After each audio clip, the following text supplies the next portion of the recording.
शेतकरी मित्रांनो, राम राम. स्वागत करतो पुन्हा एकदा आपल्या सर्वांच्या आवडतीच्या कृषी मित्र विशाल या यूट्यूब चॅनलवरती. मित्रांनो, कंदसड, हळद आणि अद्रक या पिकातील सगळ्यात मोठा शत्रू आहे आणि हा कंदसड तुम्ही कशा प्रकारे थांबवू शकता, त्याच्यावरती काय उपाययोजना करू शकता, अतिशय थोडक्यात या व्हिडिओच्या माध्यमातून मी तुमचा मित्र विशाल इथं माहिती देण्याचा प्रयत्न करणार आहे. मित्रांनो, जर तुम्हाला हा व्हिडिओ आवडला, याचा काही फायदा झाला तरच आपल्या चॅनलला सबस्क्राईब करून हा व्हिडिओ जास्तीत जास्त इतर शेतकरी मित्रांच्या व्हॉट्सअप ग्रुपला शेअर करायला मात्र विसरू नका.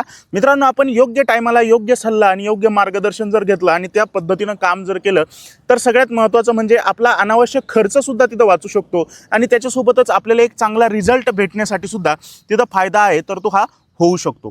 मित्रांनो, कंदसड होण्याचे नेमकं प्रमुख कारण काय आहेत ते अगोदर समजून घेऊया. एकतर म्हणजे सध्याच्या काळामध्ये ढगाळ वातावरण आहे, कंटिन्यू पाऊस चालू आहे, जास्त पाण्यामुळे आपल्या जमिनीमध्ये कधी कधी हानिकारक बुरशींचा तिथं संसर्ग वाढलेला पाहायला मिळतो. हानिकारक बुरशींमुळे ज्यातली त्यात फ्युजेरियम या नावाची किंवा फायथिनियम या नावाचे ज्या काही हानिकारक बुरशी असतात तर यांचा जमिनीमध्ये संसर्ग वाढतो आणि एकंदरीत आपल्या जमिनीमधलं जे काही कंद वगैरे असतात तर त्यांना सडवण्याचं काम ह्या ज्या काही बुरशी आहेत तर त्या करत असतात. किंवा दुसरं सगळ्यात प्रमुख कारण आणि महत्त्वाचं कारण आपल्या हळद अद्रक पिकामध्ये एक कंदमाशी किंवा ज्याला आपण रायझोम फ्लाय देखील म्हणतो मित्रांनो, तर या कंदमाशीचा देखील कधी कधी संसर्ग वाढलेला आपल्याला पाहायला मिळतो.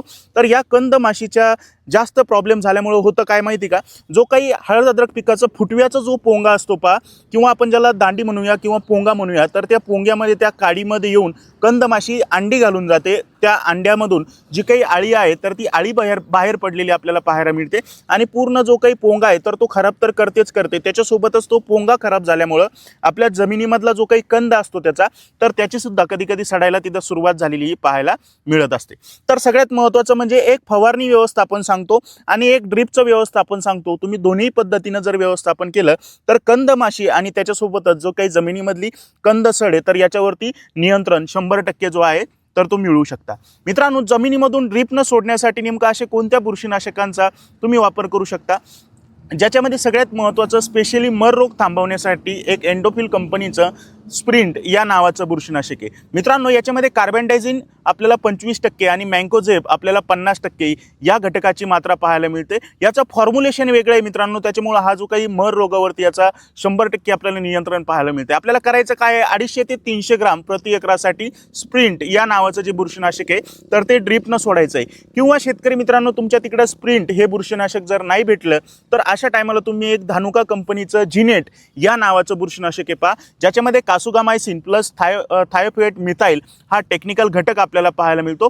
तर तुम्ही जिनेट या बुरशीनाशकाचा सुद्धा तिथं ड्रीपनं सोडण्यासाठी वापर करू शकता 300 मिली प्रति एकरासाठी. दोघांपैकी कोणतंही एक बुरशीनाशक ड्रीपनं सोडवा आणि त्याच्यासोबतच शेतकरी मित्रांनो, एखाद्या चांगल्या कंपनीचं ह्युमिक ॲसिड सुद्धा 500 ग्राम ते 1 किलोच्या आसपास सोडायला विसरू नका, जेणेकरून नवीन मुळ्यांचा विकास तिथं चांगल्या प्रकारे आपल्याला झालेला पाहायला मिळेल.